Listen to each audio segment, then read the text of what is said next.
killed on your screen. He was a dad of two. He was only 50 years old, in town for work. He worked for United Healthcare for like 2 decades and was shot at least 2 times. In that video, he kind of gets shot in the leg first, then shot right in the chest. He leaves behind a wife and 2 kids. Oh, wow. Well, let's hope that life insurance claim doesn't get denied.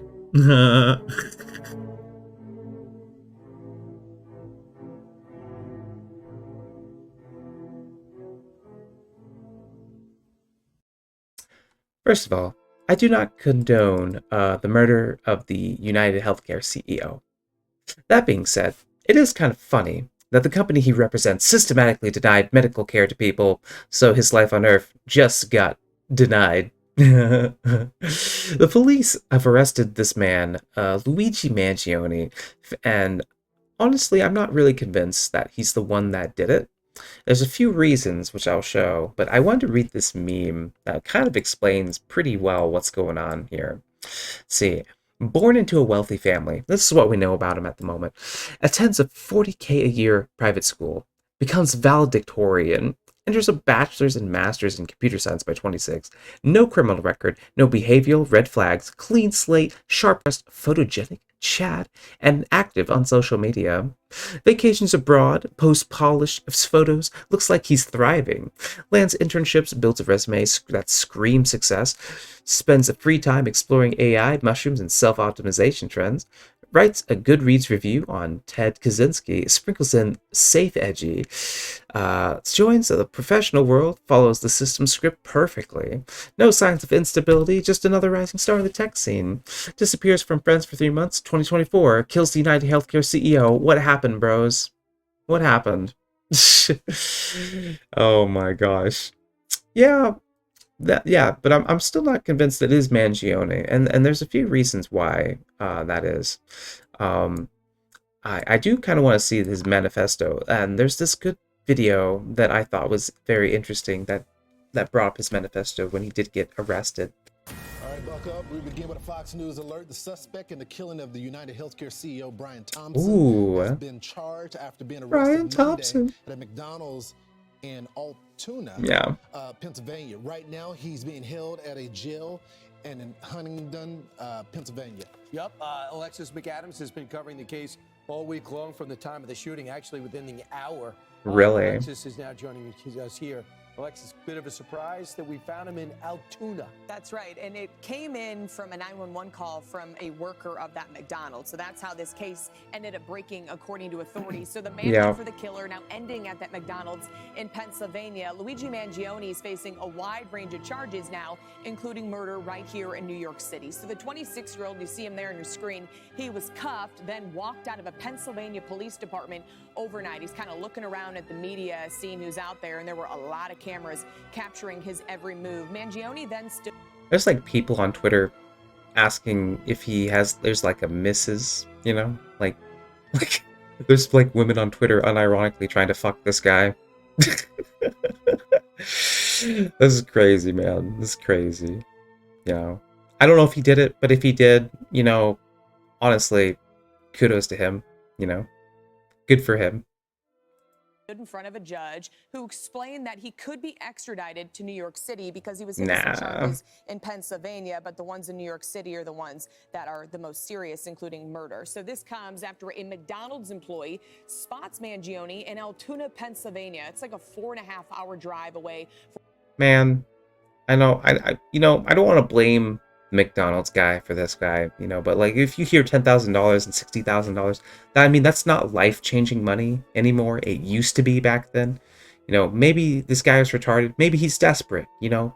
Maybe he's just desperate, and like $60,000 would, like, you know, cover his rent payments for like a year, and he could just live for like, you know, have like 10 years of his life where he just doesn't like, or maybe even just maybe like a year of his life where he just is just covered, you know, expenses while he suffers his job or something, or go looks for another job, you know.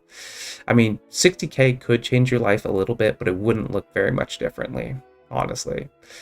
Like, but yeah, he's not even gonna get that.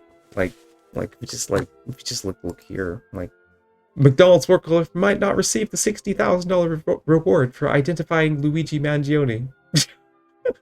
He might not get it. which is the best part.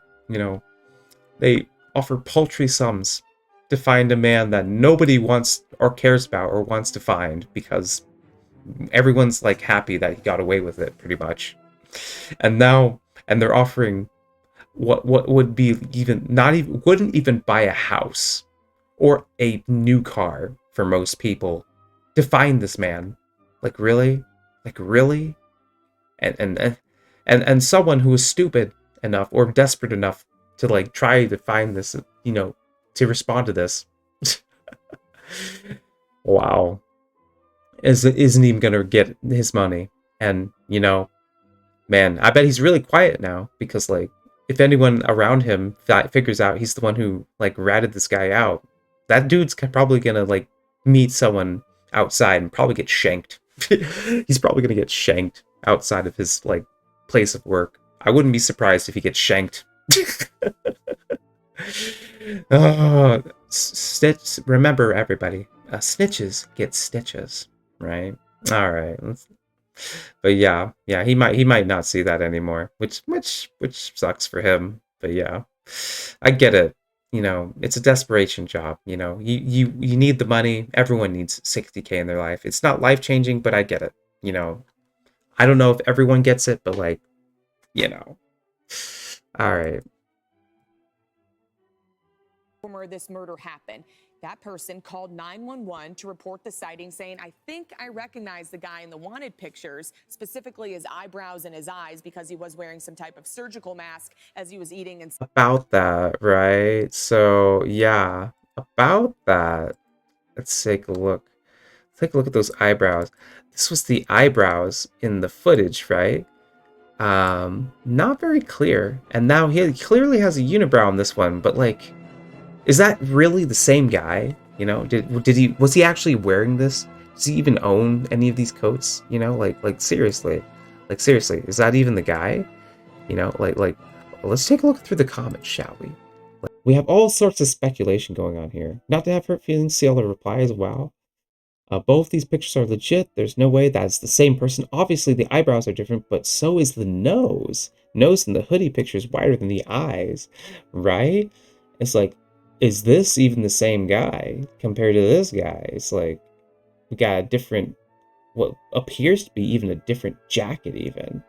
It's like I think these investigators are grasping at straws here, and they're just trying to pin it on someone. It almost seems like, because like, man, they just want to show that nobody can get away with killing rich and powerful people. See, this is the mugshot. Everyone says this is the mugshot. I don't think that's the mugshot though, or maybe this is the mugshot, right? It clearly has literally look at the mugshot, not the old ass picture, but like, look, like you can see he has like a unibrow growing in there, and it's like, he doesn't look like this guy. So like, how can you even tell? They literally aren't trying to. It's not the same person. That's not the same person. They had 3 images of 3 different people. It isn't any of them. This is a cover up. I mean, maybe, or maybe they're just grasping at straws, or it's obviously maybe they thought that some person that they saw was this guy. It's not obvious, right? It's not really obvious from this footage that this man is, the man that shot Mangione, honestly. Or sorry, not Mangione, but the CEO. I don't think it's very obvious to me that it's Mangione. Excuse me. And they want us to believe that from these photos, these 3 potentially different men, by the way. Look at that jawline, right? Like, what? And they expect us to believe that these people are the same men. No, I'm sorry. I don't think so. But yeah. Just scroll through X, eyebrows. Yeah. It's like, I'm not convinced. And this is kind of why I'm not convinced.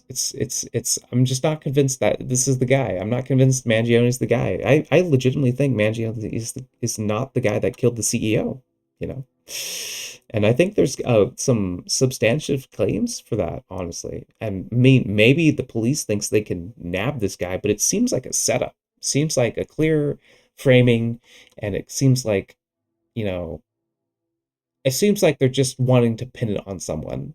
And this happens in our justice system more often than you think, which is kind of scary to think about, you know, like, let's see, what else do we have here? Let's keep watching that. So yeah, it's I'm not really convinced. I'm not really convinced that's Mangione killed him. So yeah.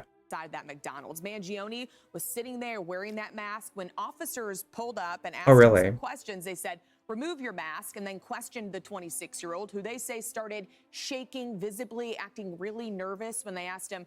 I mean, if you saw, what you saw on on the TV, like, oh my God, CEO got killed, and you happen to look very similar to that guy, you'd be shaking too. Like, fuck off.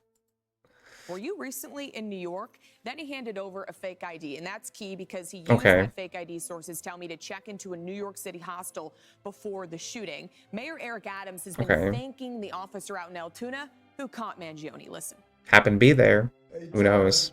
I guess we found your guy. Yes, we as New Oh, because we found your guy. Yorkers, we appreciate it.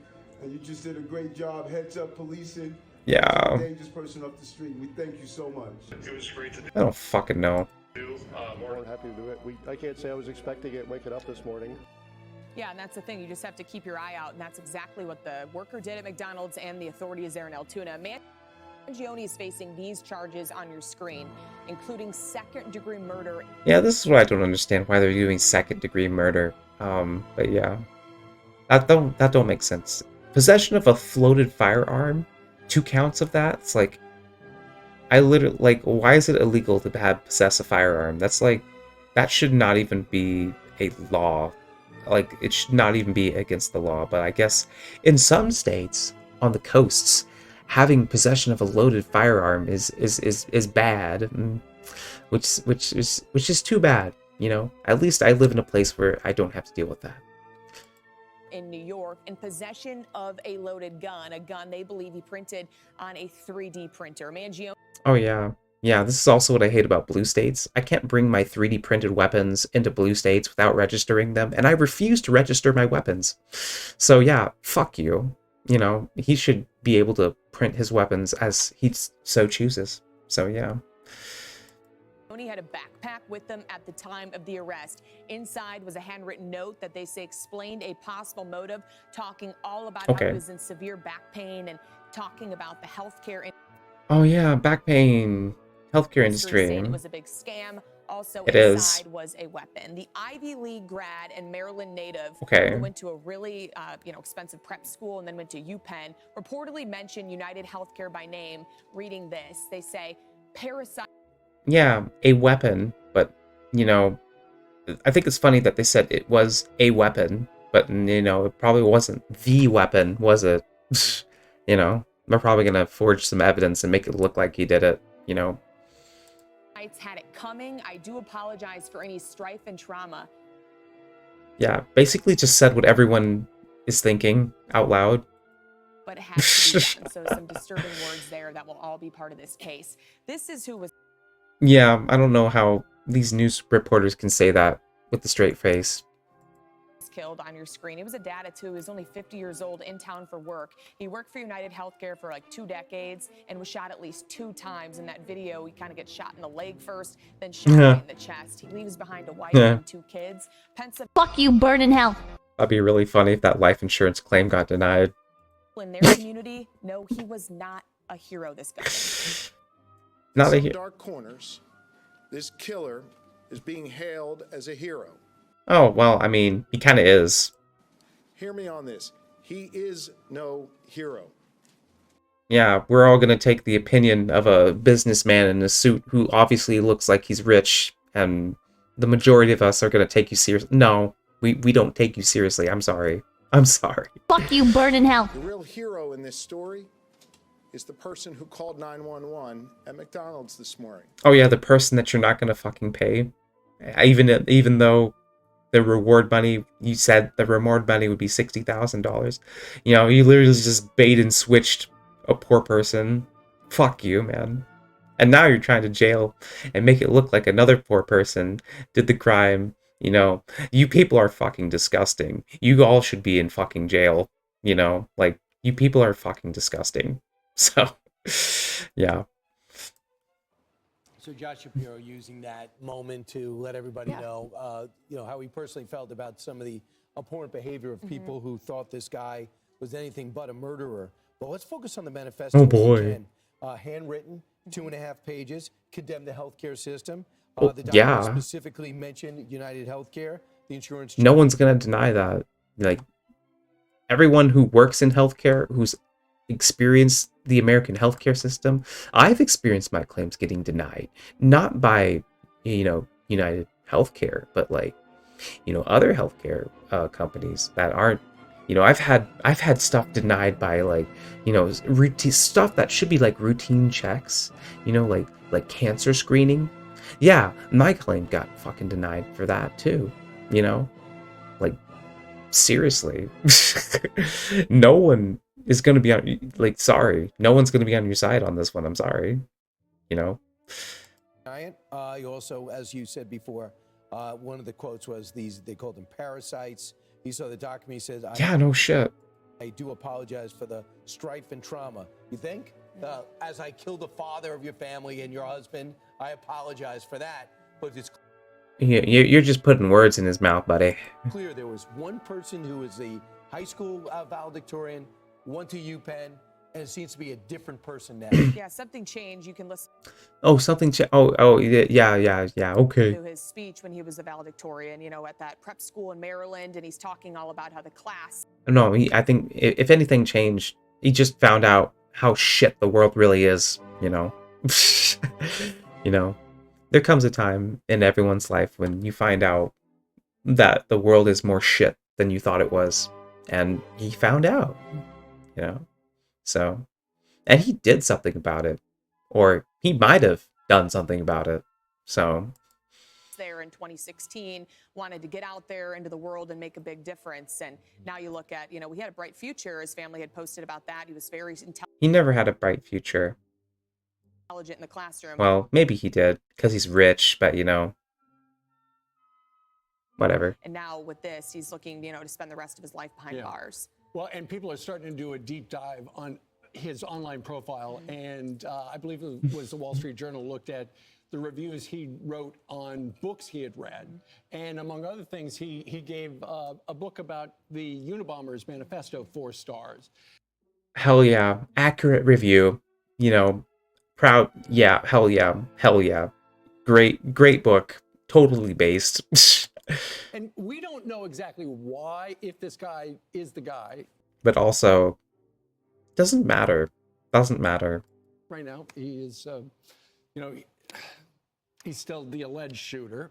But it is interesting when you start to look at his online stuff, his X account, formerly known as Twitter, features what looks like an X-ray of somebody who's gone through spinal surgery. That's right. Okay. And, people who've known him say that back pain affected all parts of his life. Guy's 26 years old. Was he just kicked off his parents' health insurance? Is that why, if he's the guy who did it, is that why this person wrote deny, delay, depose on those bullets? Maybe.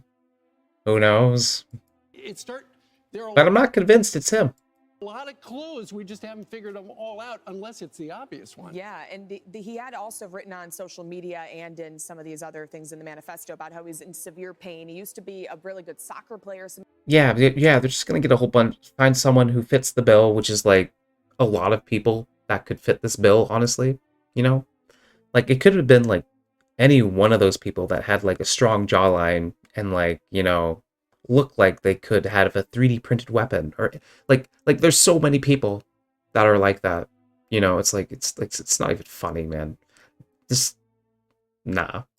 Some of his friends had said in high school, and he was very active when he lived in Hawaii. He was always hiking and doing all these things, and then he kept talking about how his back hurt so bad from whatever had happened to him. I don't know what type of injury, and how the hospital, it wasn't the doctor's fault, he kept saying, but they would deny his claims. The insurance company. Yeah, the insurance company. So Yeah. we'll have to see, what happened here. But I think it's so disturbing that so many people, like you guys mentioned, are cheering on. Yeah, like, so many Americans get their healthcare denied, or their healthcare claims denied. There's like the fact that like nurses like fight for some people's like, you know, to not get denied, you know, their claims and whatnot, like fuck off, man. The gunman. You know, I don't know. Maybe they don't mean what they say, you know, and like I don't know. I could never do this job. I could never say that with the straight face. And saying that he did a job that needed to be done. I'm worried about that. And as someone that I cover crime, you've covered crime for years. It's not only that there are people that are celebrating this guy, but it's also his plight. People being upset with the healthcare industry. The fact that people almost find him sympathetic, even if you start to get deeper, and if this allegation about the back pain being so much painful that led him to this. The trigger. I'm concerned that the jury. I don't know about that. In there that can relate, that will let a guy like this. Yeah, that's the thing. A lot of people relate to this. A lot of people want this would want this guy gone. You know, it's you have a needle in the haystack problem, and you just chose a random needle. You just chose a random needle in the haystack, essentially. It's off. I've never seen anything like this before. I know. And then as the investigation continues, yesterday, you know, we saw so many divers out there in Central Park. They were searching for any evidence they could find, like the other backpack that had money in it. So that could come into play in a courtroom. Wow. The backpack he had with him in Altoona, that backpack had a weapon in it. They don't know if that's a specific weapon, I'm told, that was used in the shooting. So did he print multiple guns? Did he have other possible possible victims that could have been coming? We don't know. It's So. Fuck off. You can do that. One of his, so he lived in the surf. You could do that? You can just print guns? Yeah, you can. It's called DefCAD. It's one of the greatest things ever. Break co-living community in Honolulu. Residents there said that he did have chronic back pain. Here is one of his roommates. I don't know if this is a college roommate or someone from Hawaii. College roommate? Hawaii. All right, listen to this. Unfathomable. Knowing the kind, person that I saw and knew. I remember he said he had a back issue and he was hoping to get stronger in Hawaii. It also weighed on him that he knew that there was an impending surgery. So we're wondering, is that what caused him to snap? Was he in so much pain? But now he's going to be sleeping on a bed in a prison. Yeah. The pain's going to be worse. That's right. They have him in a holding cell. He's going to be possibly, in federal lockup. If you look at the charges that could come from printing. Oh, yeah. I don't know what kind of facility he'll be in. But yeah, he's going to have big problems here down the road. And you got to wonder, too, did his family, always going to be problems. Recognize those pictures? How did a guy at McDonald's in Altoona say, hey, I think I've seen that man? And the family did not, according to investigators. The family did not. Families stick together, fucker. Degree, which is capital. Especially Italian families. Italian families, Mexican families, they stick together, especially, for stuff like this, Hell yeah. Murder. It was premeditated, judging by the manifesto. Do we expect more charges at some point today?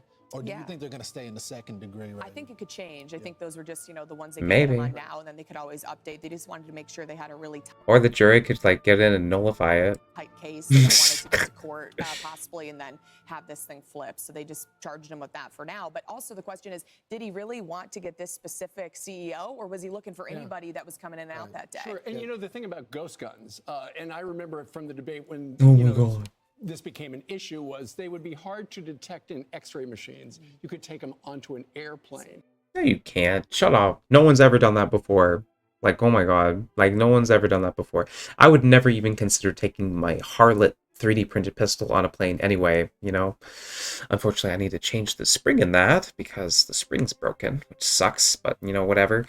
But, yeah, it's, mostly plastic, but, and there's, plastic springs and everything, but there's, a metal barrel. And in order you'd have to see bullets, and I wouldn't even carry one thing in the chamber because it's not drop safe, right? Thing could literally go off in your pocket if you had that on your person and you had it cocked, or even if you didn't have it cocked,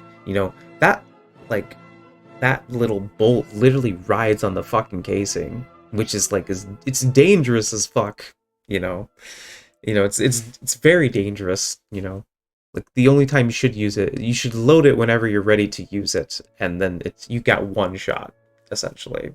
But it's a very dangerous firearm that needs to be safer, I think. It's not safe enough for me.